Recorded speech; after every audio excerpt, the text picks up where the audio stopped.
Ketika nanti memang ada indikasi ketidaksesuaian prosedur atau ada indikasi pelanggaran, begitu, masyarakat bisa berpartisipasi untuk turut ikut melaporkan. Apa sih Bu yang sudah dilakukan Bawaslu untuk mencegah terjadinya dugaan pelanggaran tersebut?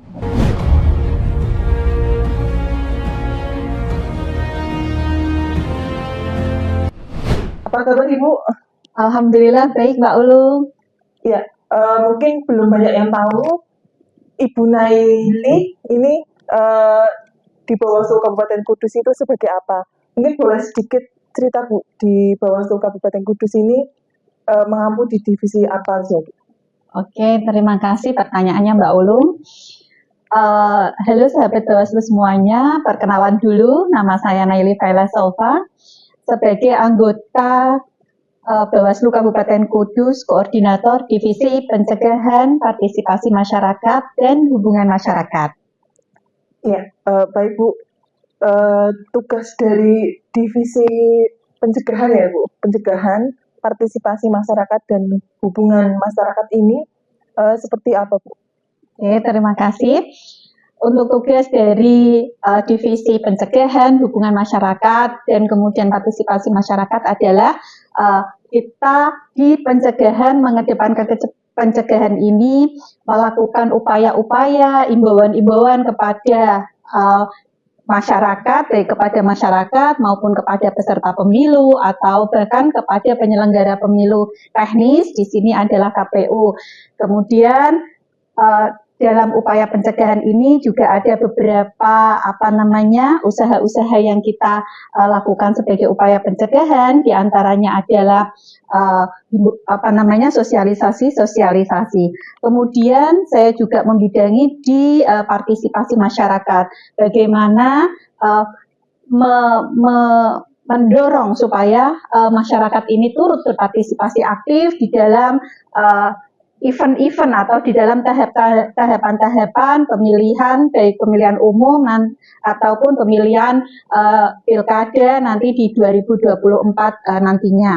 Kemudian di hubungan masyarakat ini sebagai juga PR atau public relation, dalam artian apa kegiatan-kegiatan yang ada di Bawaslu Kabupaten Kudus ini bisa tersampaikan secara baik dan bisa diterima oleh masyarakat secara luas, sehingga kinerja-kinerja kami di Bawaslu Kabupaten Kudus ini bisa tersampaikan ke masyarakat yang luas. Begitu Mbak Ulung. Lumayan banyak ya Bu, jobdesk dari divisi Parmas ya kalau disebutnya ini. Kemudian gini Bu, seperti yang kita tahu sekarang ini kan tahapan Pilkada 2024 sedang memasuki tahapan pemutahiran data pemilih Bu. Ya. Yang melakukan pemutahiran data pemilih itu sendiri kan disebut oleh Pantarlih Bu. Yeah. Pantarlih. Nah mungkin belum banyak yang tahu apa sih itu pemutahiran data pemilih, bagaimana pengawasan yang dilakukan oleh Bawaslu itu sendiri. Mungkin bisa dijelaskan sedikit Bu, apa itu pemutahiran data pemilih dan apa saja yang dilakukan oleh Bawaslu sebagai pengawas pemilu.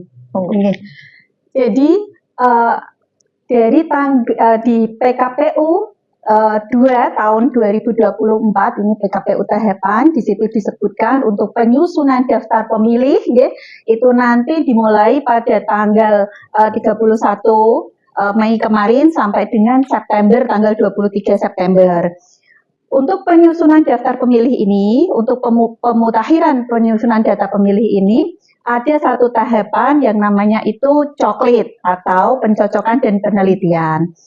Pemutahiran data pemilih ini adalah kegiatan untuk memperbarui data pemilih sesuai dengan nanti yang akan dilakukan coklit di lapangan. Jadi, kalau pencoklitan ini adalah kegiatan yang dilakukan oleh Pantarlih. Pantarlih di sini adalah petugas pemutahiran data pemilih yang mencocokkan data langsung ke lapangan, menemui pemilih-pemilih secara langsung untuk diupdate atau untuk disesuaikan data-data sesuai dengan yang ada di lapangan. Begitu Mbak Ulung. Coklit ini dilakukan oleh Pantarlih ya Bu? Yeah. Jadi Pantarlih ini datang ke rumah Ibu? Iya, betul. ke rumah pemilih itu Iya, ya Bu. betul. Mungkin dari situ gimana Bu mekanismenya yang berada ketika Pantarlih itu di rumah? Apakah mereka langsung datang ke rumah meminta KTP atau KK atau gimana Bu? Oke, nggih. Untuk masyarakat Kudus semuanya secara keseluruhan juga perlu kami sampaikan bahwa pada proses pencocokan dan penelitian data pemilih yang dilakukan oleh Pantarlih, ini ada teknik-teknik atau ada teknis-teknis yang sudah diatur di dalam peraturan perundang-undangan. Begitu juga dari segi pengawasan. Karena memang teknis untuk melakukan pencoklitan dan penelitian ini adalah dari jajaran teknisnya KPU, dalam hal ini Pantarlih, dan kemudian dari segi pengawasannya ini adalah dari jajaran Bawaslu, dalam hal ini adalah yang mengawasi adalah PKD yang secara langsung. Ketika proses pencocokan dan penelitian data, Pantarlih menemui langsung datang ke rumah pemilih ini untuk dilakukan pencocokan. Pertama, secara teknis mereka akan memperkenalkan diri dan kemudian menunjukkan surat tugas dengan beratribut seperti topi, rompi, ID card, dan yang lain. Kemudian ada beberapa data-data yang memang harus dibawa oleh Pantarlih itu sendiri, seperti model A daftar pemilih, formulir model A daftar pemilih, kemudian ada buku kerja Pantarlih dan ada stiker coklit juga, kemudian ada tanda bukti sudah coklit juga. Ini yang harus perlengkapan yang harus dibawa oleh Pantarlih. Kemudian Pantarlih mendatangi rumah ya di sini diawasi oleh PKD atau pengawas kelurahan atau desa. Ketika Pantarlih melakukan pencoklitan, Pantarlih akan meminta biodata penduduk. Dalam hal ini bisa dari KK atau kartu keluarga, kemudian bisa IKD atau identitas kependudukan digital, itu aplikasi dari Dukcapil itu juga bisa. Kemudian ada bisa dari KTP elektronik atau mungkin biodata yang lain, biodata penduduk. Kemudian setelahnya akan dilakukan pencocokan antara model A daftar pemilih yang telah dibawa oleh Pantarlih, itu kemudian akan dicocokkan dengan KK yang bersangkutan, KK yang dicoklit. Terus kemudian habis itu setelah dilakukan pencocokan dan penelitian, ketika data yang ada itu telah sesuai, maka dilakukan centang atau MS dalam hal ini. Apabila tidak sesuai, maka akan dilakukan ubah elemen data. Oh ya, seperti itu. Berarti Pantarlih ini datang langsung ya Bu ke rumah pemilihnya gitu. Iya. Kalau misalkan di pemilih itu kan misal ada satu kakak itu terdiri dari beberapa orang. Apakah orang-orang tersebut, pemilih-pemilih tersebut itu harus berada di tempat ketika Pantarlih datang, atau bisakah diwakilkan oleh misalkan hanya satu orang yang berada di rumah seperti itu Bu? Oh iya, ya terima kasih pertanyaannya. Mungkin ini mewakili masyarakat sekali ya. Ya, jadi begini. Ketika Pantarlih datang, kemudian meminta KK, ini nanti di KK-nya sendiri ada berapakah jumlah pemilih. Kemudian di cross check data, apakah yang bersangkutan ini mempunyai KTP. Kalau mempunyai KTP, ini nanti ada penyesuaian dengan wajahnya. Kalau yang bersangkutan pada saat pencoklitan itu tidak ditemui, maka disarankan untuk bisa dihubungi seketika itu juga untuk bisa menunjukkan KTP dan kemudian melakukan pencocokan wajah pada hari itu juga. Tetapi kalau kemudian pada saat hari itu yang bersangkutan tidak bisa, mungkin bisa membuat janji untuk bisa nanti dilakukan istilahnya pencocokan wajah lagi begitu Mbak Ulung. Tetapi kemudian bahwa yang harus digarisbawahi adalah ketika ketika satu kali tidak bertemu, ya, ketika satu kali ini tidak bertemu dengan pemilih yang dimaksud, dalam artian itu kita tidak bisa mencocokkan wajah, seyogianya itu Pantarlih membuat janji untuk kemudian bisa datang kembali untuk melakukan pencocokan dan penelitian. Berarti memang harus bertemu langsung ya Bu? Ya. Nah mungkin kan kebanyakan ada yang lagi di luar kota gitu ya Bu ya. Itu berarti bisa nggak sih kalau misalkan pencocokan data pemilihnya ini melalui video call atau telepon seluler gitu Bu? Boleh, iya bisa. Karena sekarang dengan kemajuan teknologi yang sedemikian rupa memungkinkan juga untuk dilakukan video call atau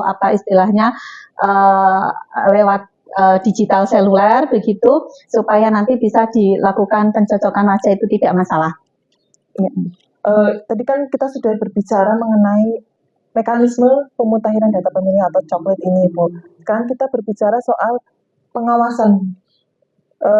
Di Bawaslu sendiri kita kan mengawasi secara melekat ya Bu ya coklit ini. Melakukan pengawasan itu seperti apa Bu? Untuk pengawasan pemutahiran data pemilih ini, Bawaslu dalam hal ini jajaran ad hoc-nya adalah PKD, pengawas kelurahan atau desa. Ini ada beberapa strategi yang dijalankan. Di antaranya yakni pengawasan melekat. Pengawasan melekat ini adalah PKD secara melekat melakukan pengawasan terhadap Pantarlih ketika Pantarlih ini melakukan pencoklitan dan penelitian. Jadi ketika di lapangan, ketika Pantarlih melakukan pencoklitan, ini ada PKD yang melekat, istilahnya pengawasan melekat. Kemudian apa saja yang harus diawasi, kan begitu. Yang harus diawasi adalah pertama kesesuaian prosedur, ya, kesesuaian prosedur bahwa pada saat pencocokan dan penelitian yang dilakukan oleh Pantarlih ini sudah sesuai dengan prosedur yang terdapat di peraturan KPU nomor 7 tahun 2024, seperti memberikan tanda bukti coklit atau menempel stiker, memastikan apakah Pantarlih dalam melakukan pencoklitan ini sudah memberikan tanda bukti atau sudah menempelkan stiker itu. Kemudian apalagi yang menjadi fokus pengawasan? Yang menjadi fokus pengawasan berikutnya adalah bahwa memastikan data-data di lapangan adalah sudah sesuai dengan formulir A daftar pemilih yang dibawa oleh Pantarlih. Ini bertujuan untuk mengawal hak pilih oleh pemilih supaya tidak ada pemilih yang kehilangan hak pilihnya karena tidak terdaftar dalam DPT nantinya. Ya, jadi jajaran kita tuh melakukan pengawasan secara melekat mengikuti Pantarlih gitu ya Bu. Ya. Cuma kan di sini PKD itu kan hanya satu, tetapi Pantarlih itu kan satu desa aja bisa lebih dari 20 mungkin ya Bu. Nah mungkin strategi dan metode pengawasannya itu seperti apa? Mungkin bisa dijelaskan gimana metode pengawasannya seperti? Ya, terima kasih. Jadi begini Mbak Uluk, memang diakui karena keterbatasan personil juga. Jadi memang dalam satu desa itu ada hanya satu PKD. Padahal Pantarlih sendiri ini dalam satu TPS itu untuk TPS di bawah 400 itu satu Pantarlih, tetapi kemudian kalau 400 ke atas itu nanti ada 2 Pantarlih. Untuk strategi pengawasannya, karena memang PKD-nya cuma 1 dan Pantarlihnya ada 2, itu nanti kemudian Pantarlih mengikuti secara melekat, PKD mengikuti secara melekat Pantarlih, dan kemudian ada strategi yang kedua, yakni uji petik. Diharapkan nanti uji petik ini adalah yang menjadi fokus pengawasan untuk Pantarlih yang memang tidak diikuti tentunya oleh atau tidak diawasi oleh PKD, sehingga PKD ini juga melakukan uji petik apakah Pantarlih yang kedua ini yang tidak diawasi oleh PKD ini juga sudah melakukan sesuai dengan prosedur. Ini perlu kami sampaikan juga, strategi uji petik ini adalah PKD mendatangi pemilih yang telah dicoklit dan kemudian melakukan wawancara atau tanya jawab kepada pemilih apakah yang dilakukan Pantarlih ini ketika mencoklit itu sudah sesuai dengan prosedur yang ada atau belum. Tentunya nanti ketika ditemukan indikasi ketidaksesuaian dengan prosedur, ada indikasi melenceng dari PKPU, peraturan KPU dan peraturan-peraturan yang lain, tentunya PKD ini akan memberikan saran kepada Pantarlih untuk bisa bekerja sesuai dengan prosedur yang sudah ada atau peraturan perundang-undangan yang ada. Misalnya begini, ketika didapati di uji petik ini ternyata stiker tidak dituliskan nama pemilih, ini tetap menjadi kerawanan ya, ini menjadi fokus pengawasan juga untuk PKD ini supaya nanti segera menyarankan kepada Pantarlihnya ini, karena memang di buku kerja Pantarlih juga sudah disampaikan bahwa stiker coklit ini harus diisi semuanya sesuai dengan ketentuan-ketentuan yang ada. Nah, seperti itu Mbak Ulu. Jadi PKD-nya itu datang langsung ke rumah ya Bu, seperti Pantarlih ya. Tapi PKD datang ke rumahnya itu setelah Pantarlih melakukan coklit. Jadi kita melakukan apakah semua Bu, semua pemilih kita lakukan uji petik ataukah hanya sebagian atau gimana Bu? Oh ya, karena memang uji petik ini sifatnya random dan kemudian fokus kepada pemilih-pemilih yang istilahnya ada di daerah-daerah pinggiran untuk bisa dilakukan uji petik. Karena di daerah-daerah pinggiran ini salah satunya adalah mereka yang berpotensi untuk tidak terdata, untuk ada kesalahan prosedur dari Pantarlih, terus kemudian sehingga mengakibatkan kehilangan hak pilihnya. Tetapi kemudian apakah kerja PKD ini terus kemudian sama dengan Pantarlih? Tentu tidak, karena Pantarlih ini lebih ke teknisnya, kalau yang PKD ini lebih ke pengawasannya. Tetapi ketika masuk dalam artian melakukan uji coklit, itu teknis-teknis ini tadi yang sudah dilakukan Pantarlih ini memang akan ditanyakan sebagai bentuk pengawasan. Jadi pengalaman kita dulu ya Bu, yang 2023 yang pemilu 2024 itu, ketika kita melakukan uji petik kepada warga yang sudah dicoklit oleh Pantarlih, mereka tuh pasti menanyakan, loh kenapa kita udah kemarin juga ada yang datang, ini apa lagi gitu loh. Mungkin bisa dijelaskan lagi lebih rincinya Bu. Takutnya mungkin mereka mengira udah dicoklit, kok ini ada ini lagi. Soalnya kan kita juga hampir ya Bu, hampir sama menanyakan soal data, soal KTP dan kakak ya mungkin ya Bu. Iya betul. Karena memang pemilihan umum kemarin di 2024 memang terus kemudian jaraknya tidak terlalu lama begitu dengan pemilihan di 2024, tetapi bahwa kemudian perlu kami sampaikan kepada masyarakat banyak juga ketika di pemilihan di pemilu 2024 sudah dilakukan pencoklitan, perlu kiranya untuk di pemilihan 2024 juga perlu dilakukan pencoklitan kembali. Karena apa? Karena ternyata memang di lapangan ditemukan ada banyak rentan waktu tersebut, ada banyak ditemukan yang mengubah elemen data. Jadi untuk demi dapatkan daftar pemilih yang benar-benar valid dan akurat, Oleh karenanya perlu dilakukan pencoklitan dan penelitian ulang.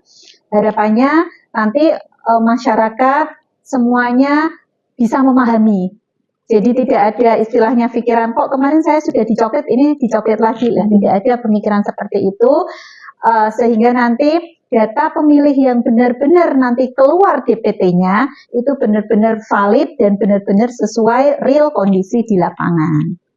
Iya, kalau boleh tahu waktunya Bu, waktu pemutakhiran data pemilih yang dilakukan oleh Pantara ini sampai kapan mungkin Bu? Mungkin biar masyarakat tahu nggak kaget ya Bu, mungkin tidak kaget ketika didatangi langsung oleh pengawas, oleh Pantarli ini. Ya, siap. Untuk tahapan pencoklitan, penelitian dan pencocokan data pemilih ini, Pantarli ini nanti masuk ke rumah-rumah pemilih. Ini rentan waktunya adalah dimulai dari 24 Juni sampai dengan 24 Juli. Tetapi kemudian bahwa di rentan waktu tersebut itu nanti ada yang sudah selesai duluan Pantarlihnya karena memang data pemilihnya itu sudah diselesaikan di awal untuk pencocokan dan penelitiannya. Ini hanya rentan waktu untuk mendatangi rumah pemilih untuk melakukan pencocokan dan penelitian antara 24 Juni sampai dengan 24 Juli. 24 Juni ya, Juni sampai 24 Juli, 1 bulan. Terus kemudian berbicara soal pengawasan lagi Bu, mungkin dari permasalahan di coklit ini tidak sedikit ya Bu, hambatan-hambatan apa saja Bu dalam kita melakukan pengawasan di pencocokan daftar pemilih tersebut Bu? Oke, terima kasih Mbak Ulung. Jadi memang PKD sendiri dalam melakukan pengawasan, baik pengawasan melekat ataupun uji petik atau kawal hak pilih ini memang menemui beberapa kendala. Di antaranya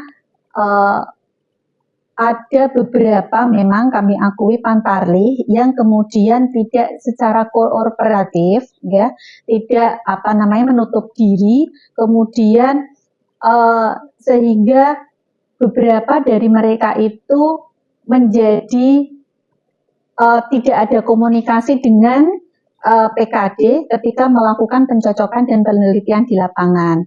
Tentunya ini kami berharap dari teman-teman Pantarlih juga dari teman-teman PKD supaya lebih intens ya dalam berkoordinasi dalam pengawasan ke rumah-rumah ini bisa sama-sama begitu.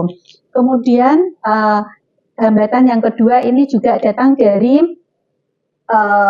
masyarakat itu sendiri dalam artian ada yang menutup diri ketika dilakukan pencoklitan, tuan rumah ini itu tidak bersedia untuk dicoklit, ini juga ada. Harapannya nanti juga ada pendekatan-pendekatan, ada pemahaman-pemahaman yang bisa dilakukan sehingga tuan rumah atau pemilih ini bisa welcome ketika didatangi oleh Pantarlih dan teman PKD untuk dilakukan pencocokan dan penelitian. Di samping itu ada beberapa kasus yang ditemui juga di lapangan seperti kurangnya pemahaman ketika misal stiker coklit ini tidak diisi dengan sesuai dengan yang ketentuan, ini juga menjadi effort tersendiri untuk teman-teman PKD dalam menjelaskan ke teman-teman Pantarlih.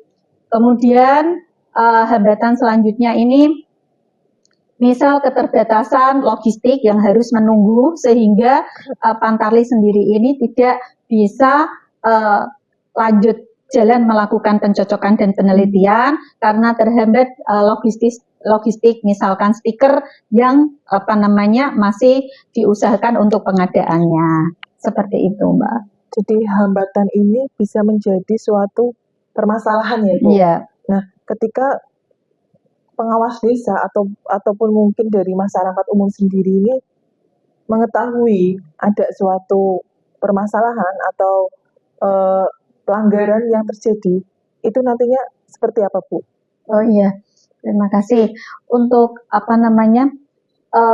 ketika nanti memang ada indikasi ketidaksesuaian prosedur atau ada indikasi pelanggaran, begitu, masyarakat bisa berpartisipasi untuk turut ikut melaporkan, bisa ke PKD atau bisa ke Panwascamnya nanti di tingkat kecamatan atau bisa langsung ke Bawaslu Kabupaten Kudus. Untuk kemudian kami apabila memang laporan itu syarat material dan formilnya terpenuhi, tentu saja kita akan segera tindak lanjuti. Tetapi kemudian bahwa laporan itu tidak terpenuhi syarat formil, tentunya kita akan jadikan itu sebagai temuan untuk nanti kita tindak lanjuti untuk kita tindak lanjuti bagaimana nanti di lapangan itu seperti apa. Tadi kan kita langsung ke kalau misalnya ada permasalahan. Sebelumnya salah satu tugas Bawaslu itu kan melakukan pencegahan. Nah, di tahapan pemutakhiran data pemilih ini, di tahapan coklit ini, apa sih Bu yang sudah dilakukan Bawaslu untuk mencegah terjadinya dugaan pelanggaran tersebut? Oke, terima kasih. Beberapa telah kami jalankan sebagai upaya untuk pencegahan. Di antaranya adalah kita melayangkan satu surat imbauan kepada KPU atau penyelenggara teknis pemilihan 2024 ini berkaitan dengan pencocokan dan penelitian data. Di antaranya adalah harus bersesuai atau kesesuaian dengan prosedur. Terus kemudian kita juga mengimbau kepada stakeholder terkait, kita juga menghimpun data dan berkoordinasi dengan Dukcapil, ini terkait dengan pemilih yang telah meninggal dunia, juga terkait dengan pemilih pemula. Kemudian kita juga akan berkoordinasi dengan pemerintah desa, dalam hal ini PKD, melalui PKD tentunya untuk mendapatkan data-data yang lebih akurat. Di sisi lain kita juga terus gencar melakukan sosialisasi. Kita sudah melakukan di tahapan pencoklitan ini sosialisasi untuk menginstruksi kepada jajaran ad hoc ke bawah, baik Panwascam maupun PKD, untuk bisa sosialisasi pengawasan tahapan pencocokan penelitian ini di forum-forum warga, seperti masuk ke dalam forum kumpulan PKK atau kumpulan RT atau pada event-event yang diselenggarakan oleh pihak ketiga, bisa melakukan sosialisasi. Kemudian juga kita membuka posko aduan masyarakat ini supaya bertujuan masyarakat menjadi lebih mudah ketika nantinya ada laporan-laporan dan kemudian ada keberatan yang kemudian nanti segera kita tindak lanjuti, memudahkan masyarakat, begitu Mbak. Iya, bentuk pencegahan kita sudah maksimal ya Bu. Mungkin terakhir Bu, soal coklit ini, ada yang ingin disampaikan kepada masyarakat, kepada sahabat Bawaslu sekalian?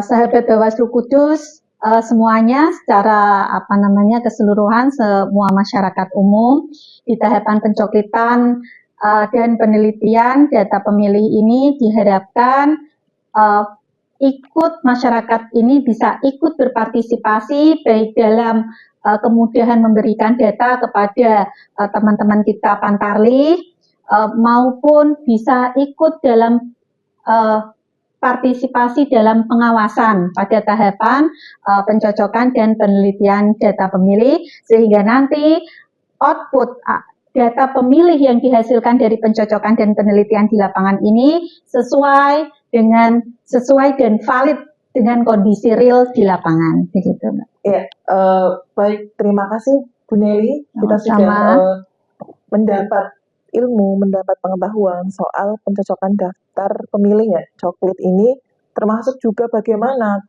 Bawaslu ini mengawasi secara melekat coklit ini. Terima kasih Ibu sudah meluangkan waktu di Ngobrol Santai Bawaslu Kudus. Oke, sama-sama Mbak Ulung. Kami mengajak seluruh sahabat Bawaslu untuk bersama-sama mengawasi pemutahiran daftar pemilih. Pastikan sahabat Bawaslu dikunjungi oleh Pantarlih dan terdaftar dalam daftar pemilih untuk pemilihan 2024. Apabila terdapat dugaan pelanggaran pada tahapan pemutahiran daftar pemilih, segera laporkan ke Bawaslu dan pengawas pemilu terdekat. Bersama rakyat awasi pemilu, bersama Bawaslu tegakkan keadilan pemilu.